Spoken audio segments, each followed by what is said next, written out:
This is Frank Islam, Chairman and CEO of FI Investment Group, and your host of Washington Calling, where we interview leading voices from business and politics that impact you, the viewer.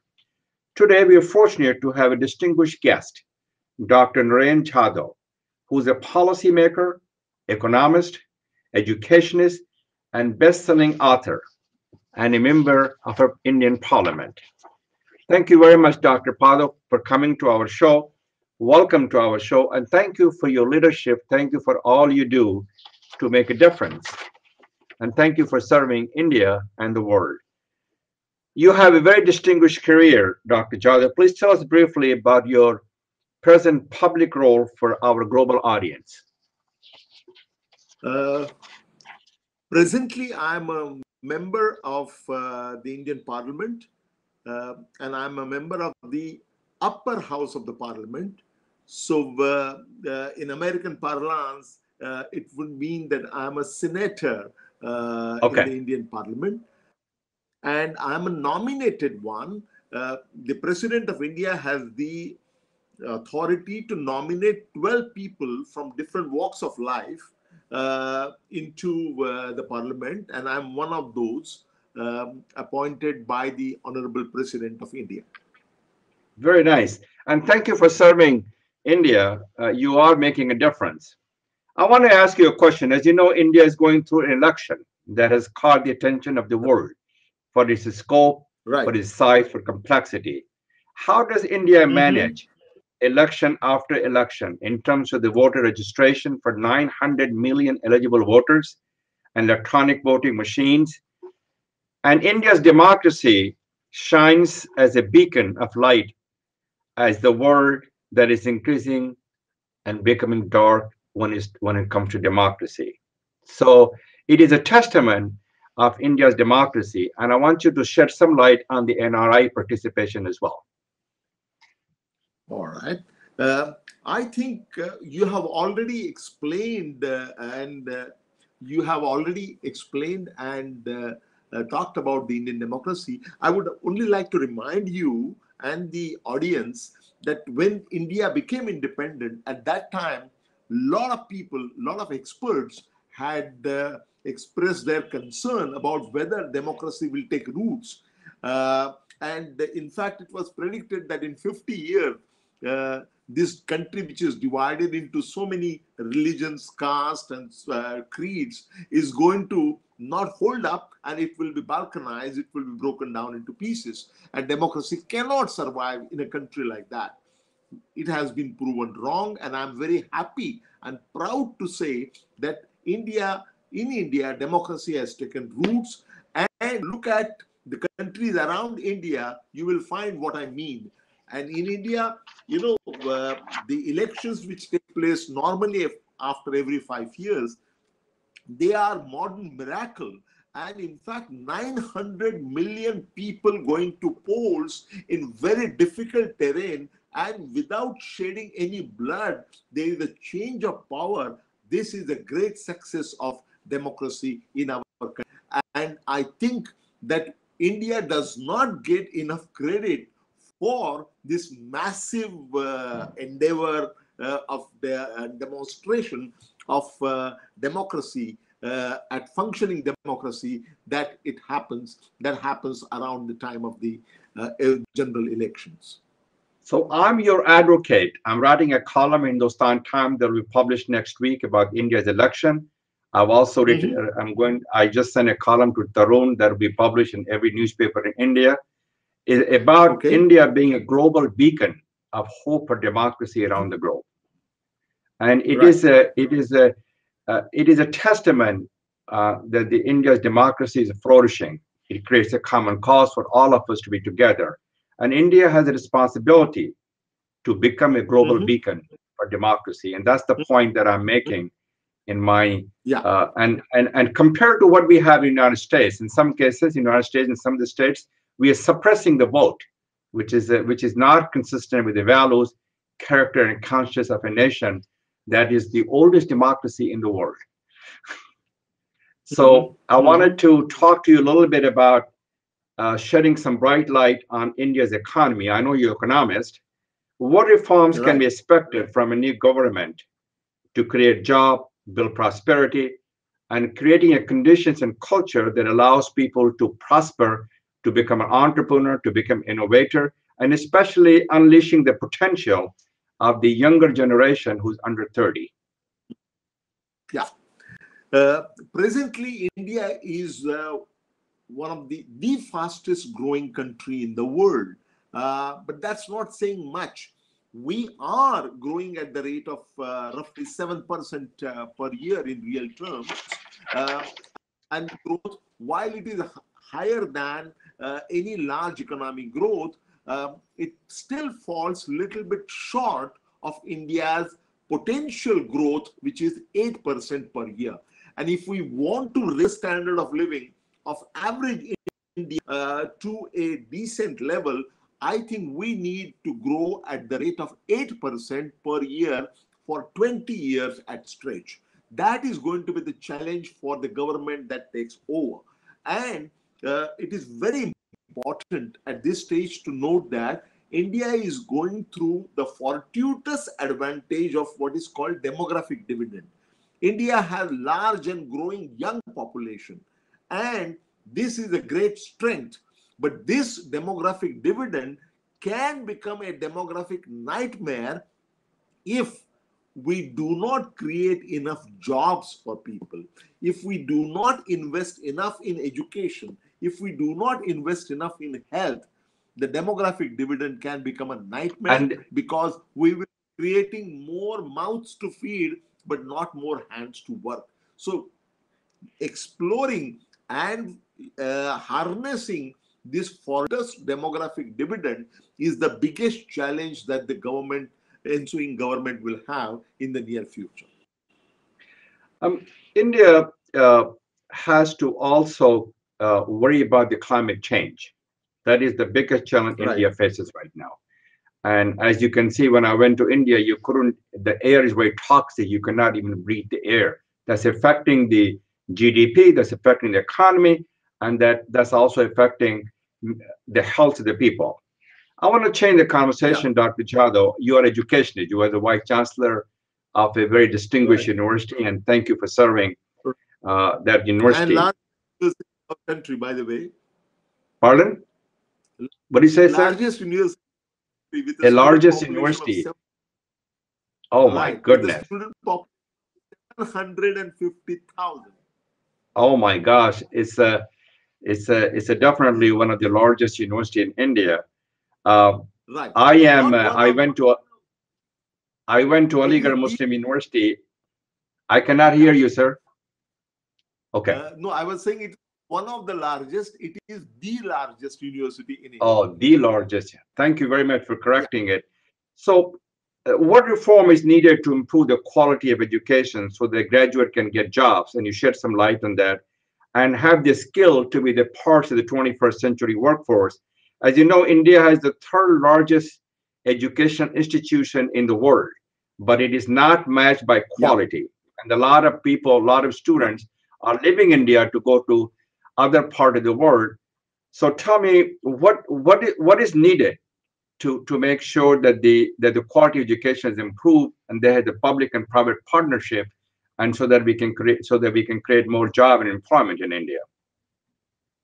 Right. No, this is exactly what the demographic dividend is all about. Although we have the third largest education system in the world, as you very rightly said, there is a lot of scope for improving the quality of education at all levels. And that's a real challenge. And I'm not worried about some Indians going abroad, particularly to United States and other countries for higher education, because there are enough people in the country. But we have, while there has been some improvement, we have really a long way to go. We really need a major overhaul of the education system. In fact, one of the education policy of the national education policy is expected to be announced shortly after the new government takes over.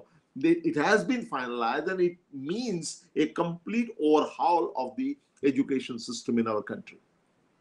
Well, but also that it's not part of the conversation, as a matter of fact, for the election. And India needs to make a lot of investment in the education to create jobs and build prosperity, so that we can improve the quality of education. And also, a lot of education institution is owned by the politician, which also creates a conflict of interest. Would you agree with me? Uh, yeah. Uh, yes, I do. In fact, in India, although all politicians, all political parties have been making tall claims about education, fact of the matter is that India, whether it is at the central government level or at the state, that is provincial level, we have never made enough investment in education. Way back in 1966, a very important commission was appointed called Kothari Yeah. Commission, and they suggested that the public expenditure on education should be 6% of our GDP.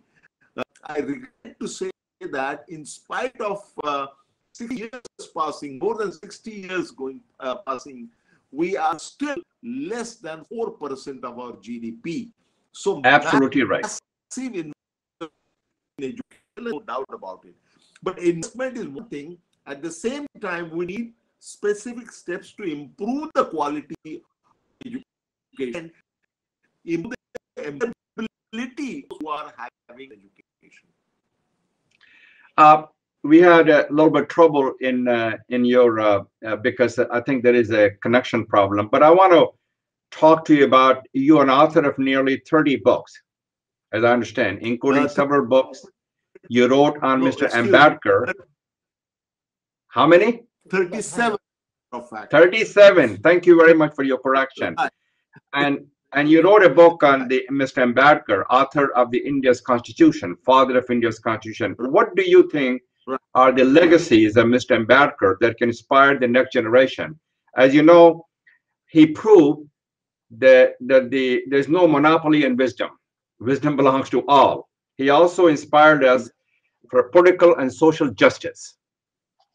Right. Is that the legacy that he left behind for all of us to be inspired by him? Indeed. In fact, I feel that while Mahatma Gandhi is the father of nation, it is Dr. Babasaheb Ambedkar who is the father of India's republic. He is the one who awakened India's social conscience. Coming from extremely adverse background, he was born in an untouchable family, and he rose to the position of writing the constitution of our country. In the constitution and generally in his vision, this is the message, this is the legacy that he had. He said that if you want to maintain democracy, not merely in form but in substance, then three conditions are required. First condition is that you have to hold on to constitutional methods of addressing all problems. All non-constitutional methods should be eschewed. This is one. Second principle, very important. He said that hero worship should not be there. And no matter what a great feeling you have about the leaders, never put your democracy at their feet.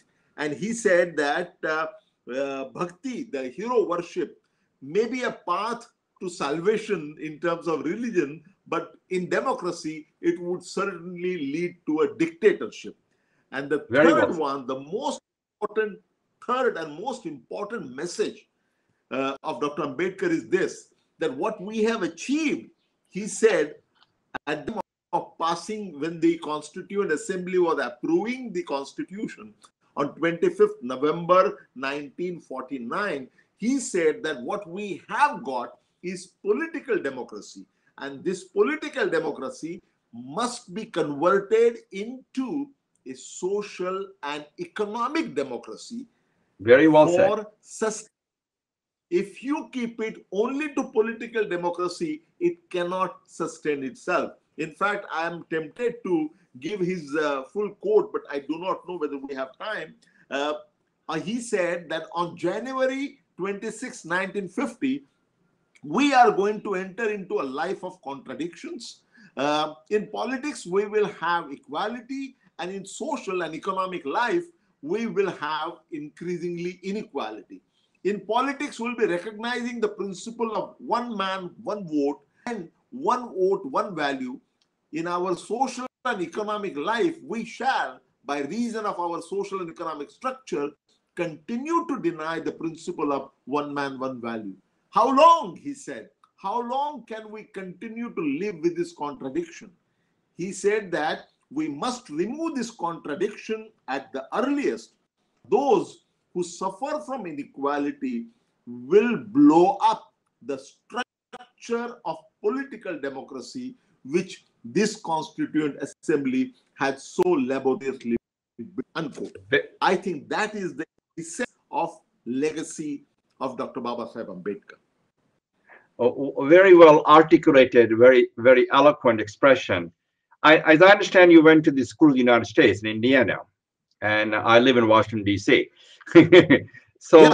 What are your thoughts on the current state of the India-U.S. relationship and the contributions of India diaspora in this relationship, and how can India achieve its fullest potential? Do you think the U.S.-India relationship on a steady trajectory? And as you know, we have a shared interest and shared values. The United States and India, democracy and diversity are the two things that binds us together as an American and as an Indian. So, and as President Obama said, and I went with President Obama to India, he says it will be a defining moment of this century. So, do you think the relationship is still being defined? Well, the Indo-US relationship has gone through many ups and downs, but I think it is now very steady. Basically, United States is the largest democracy, whereas India is the most populous democracy.